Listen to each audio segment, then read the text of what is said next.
Hello and welcome to the Southeast Iowa Union News Break. I'm your host, Nick Steffens. Getting into today's top stories, Main Street Washington has opened up sales for this year's Lights of Love program.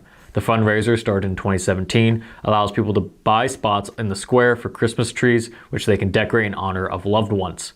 We started the program to help citizens of Washington commemorate and remember family members, friends who have passed away. Family members are encouraged upon reserving their trees with our program to decorate their tree, said Main Street Washington Board of Directors President Maddie Widmer. Main Street provides lights and red ribbons to all trees reserved through the program. Additionally, those who make a reservation before November 12th will get a personalized wooden sign with the name of their loved one placed by the tree. On top of the complimentary ornaments, buyers are invited to decorate the spots in styles personalized to those they commemorate. The trees light up along with the rest of the square after the annual holiday parade every year shortly after Thanksgiving. Main Street has acquired around 90 trees for this year's fundraiser. Widmer said the organization sold out of spots every year, a goal they maintain going into this holiday season. The event serves as a fundraiser for Main Street Washington. The organization buys the trees, sells the spaces in the park, which serve as one of the group's biggest fundraisers of the year. Trees are available until November 19th or until spaces sell out. They cost $100 and are available through Main Street website or by contacting a board member. The City of Washington will now require property owners to give at least 24 hours notice to the city to perform required inspections. The resolution passed unanimously by the City Council last week said the 24-hour requirement had no exceptions except in situations deemed by city staff as emergencies.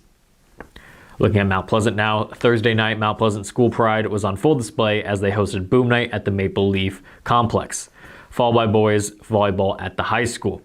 Senior girls annihilated the junior girls in the 2022 homecoming Powder Puff game. Andrea Laparedo played a crucial part in the victory. Football coach Sean Striegel and players Zach Vanghaus, Jacob Rickman, and Bowen Davis addressed Mount Pleasant High School fans with short speeches thanking the school, parents, staff, team, and students for all their support. After the Powder Puff game and speeches, homecoming court was announced. The court includes Zarek Vanghaus and Tristan Scholl, Jacob Rickman and Michaela Dissenbach, Carter Amos and Jersey Beachy, Wyatt Woodsmall and Mina Disa Wasmongal were crowned king and queen. Every member of the court received a custom plush football commemorating 2022 homecoming. The crowd then made its trek back to Mount Pleasant High School's gym to cap the evening off with a game of volleyball between the senior and junior boys. While the senior girls dominated in Powder Puff, the boys fought for every point scored in their 5-game match. The junior team quickly took the first 2 games, followed by a hard-fought win for the seniors, which evoked chants from the cheering section, "Why so quiet?" Despite an early celebration causing the seniors to give up a fifth point in Game 5, the seniors team walked away with an overall win of 21-5. We had the real sports coming up later in the show, so stick around to hear how Mount Pleasant did in the homecoming football game. Last Wednesday evening, Democrat candidate for District 87 of the Iowa House of Representatives, Mike Heaton, hosted a Southeast Rural Democrat Showcase at Iowa Wesleyan University. The showcase offered musical performances by LGBT advocate Chris Hausman and top 13 finalist on season 17 of The Voice and Mount Pleasant alumna Callie Wilson. Candidate for Iowa Governor Deidre DeGier and candidate for Iowa's 1st Congressional District Christina Bohannon, as well as candidate for Iowa Secretary of Agriculture John Norwood, answered questions from moderators. DeGier delivered a keynote speech which received a standing ovation as the night came to a close. Through a special collection at the showcase, Mount Pleasant Music Boosters received a $500 donation. That was the top stories. It is now time for obituaries. Paula E. Grossman of Farmington passed away on October 8th at the age of 97. A funeral service will be held at 10:30 a.m. October 12th at the Sharon Presbyterian Church near Farmington. Schmidt's funeral home is in charge of the arrangements. Micah S. Mullen of Mount Pleasant passed away on October 5th at the age of 34. Funeral services will be held at 10:30 a.m. October 22nd at the Iowa Wesleyan University Chapel. Kimsey Funeral Home is in charge of the arrangements. Kyle Emerson Whitaker of Brighton passed away on October 7th at the age of 83. Funeral services will be held at 11 a.m. October 12th at Gold Funeral Home in Brighton. Cynthia Rao Carey of Homewood, Illinois passed away on October 7th at the age of 68. Private family services will be held at a later date. Jones and Eden Funeral Home is assisting with the arrangements. We're going to take a brief break, and when we come back, we'll have the weather and sports. Federation Bank is a locally owned bank providing award-winning customer service. We believe that we are more than just a federation of banks, but a federation of communities, serving Brighton, Richland, Wellman, and Washington, Iowa. Federation Bank's highly skilled staff is here to make sure you are able to accomplish your personal and professional goals, whatever they may be. Federation Bank, your family bank.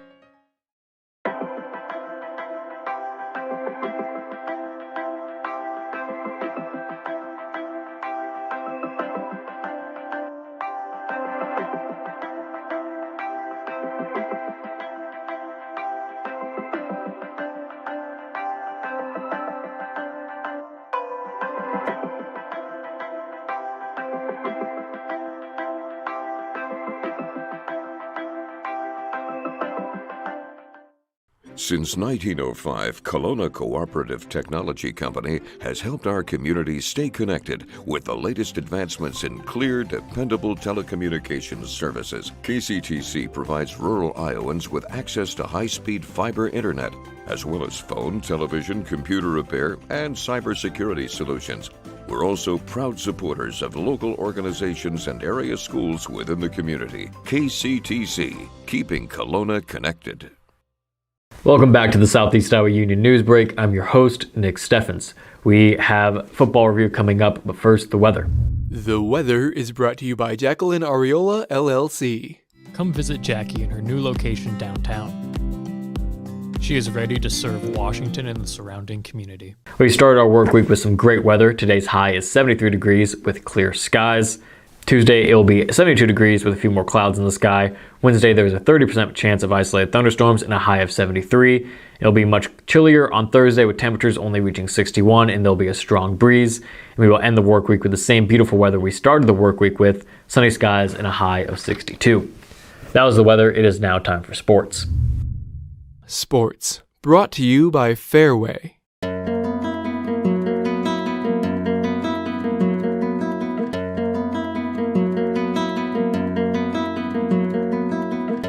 At times on Friday night, it felt like it could finally be the time for the Mount Pleasant football team. After storming back from 19 points down in the second quarter, a winless Panther squad led district rival Burlington at halftime and nearly forced overtime in a homecoming clash that had just about everything. In the end, though, the Greyhounds walked out 41-33 winners. The beginning of the game went as expected for a heavily favored Burlington squad. Despite a couple of promising drives from Mount Pleasant early on, the Panthers couldn't hang on to the ball, and Burlington scored the first 3 touchdowns of the game. That includes a 90-yard run by Nolan Simpson, which made it 19-0 Greyhounds early in the second quarter. Burlington had the ball again with a chance to do more damage, but all of a sudden the Panther defense woke up as Cooper Kleinkopf picked off a pass inside the Mount Pleasant 20, which set up a 1-yard touchdown run by Peyton Walker. Jacob Rickman found Carter Amos on a touchdown pass with 4 minutes left in the half, cutting it to 19-13, and once again Burlington gave the ball away on the kickoff, this time fumbling it away for a Bryce Wilson recovery. In the blink of an eye, the Panthers had a shot at the lead, and it wasn't an opportunity Mount Pleasant would pass up. Running back Zarek Venghaus first converted on a 4th and 1 inside the 5-yard line, and then punched in a touchdown run from 1 yard out. Zachary LeBlanc's PAT was good, and Mount Pleasant led 20-19 at halftime.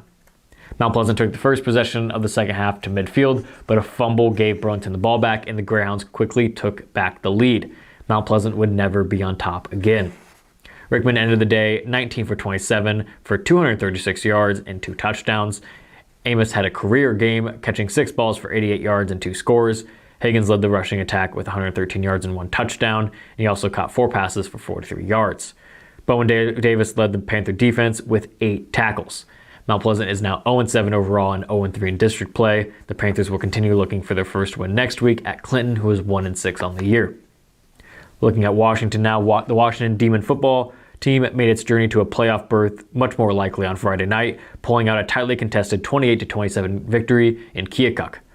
The Class 3A District 5 bout was a thriller through and through.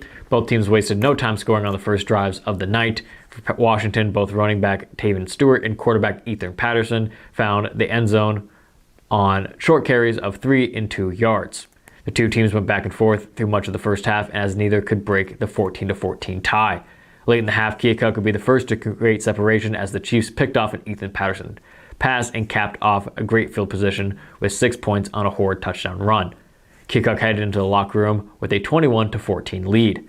Heading into the fourth, Washington still found itself down 21-14. In the fourth, Washington was able to capitalize on a Keokuk muffed punt, which gave them a short trip to 6 from just 35 yards out. Deshaun Westfall-Edwards crossed the goal line from just 5 yards out as well to tie the game at 21-21. Washington got another big break on the ensuing kickoff as the Demons recovered the squib kick that was mishandled by Keokuk. Stewart then gave Washington the lead on a 15-yard rush. Keokuk was able to march down the field on the final drive of the night, with Horde putting the Chiefs within 1 on a rush in on fourth down. So trying to force overtime, Keokuk trying to win with a 2-point conversion, but the Washington defense stood strong, knocking the pass away for the win. With the win, Washington moves to 3-4 in the year and 1-2 in the district. The Demons will take on Fairfield, who is 4-3 next week. That is the news for Southeast Iowa. I've been your host, Nick Steffens. This is the Southeast Iowa Union News Break, and I will see you next time.